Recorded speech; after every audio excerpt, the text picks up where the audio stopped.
عورت اپنی سہیلی سے کہتی ہے کہ میرا بیٹا اتنا خبیث ہے کہ ساری تنخواہ اپنی بیوی کو دے دیتا ہے، جبکہ میرا داماد اتنا شریف ہے کہ ساری کمائی میری بیٹی کے ہاتھ میں رکھ دیتا ہے۔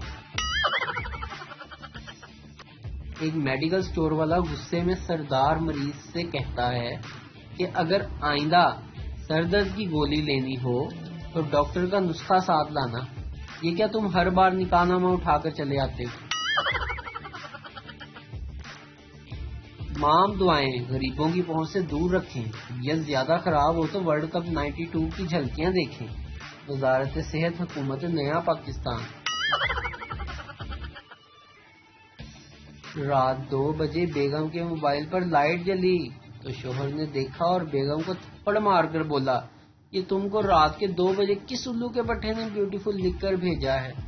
بیگم نے موبائل دیکھا اور شوہر کو تھپڑ مار کر بولی، اینک لا کے دیکھ انی دیا، یہ بیوٹیفل نہیں بیٹری فل لکھا ہوا ہے۔ ایک عورت کا شوہر گم ہو گیا، وہ اپنی پڑوسن کے ساتھ تھانے میں رپورٹ درج کروانے گئی۔ دریافت کرنے پر اس نے شوہر کا حلیہ کچھ یوں بتایا، گورا رنگ، لمبا قد، ہینڈسم، عمر 25 سال۔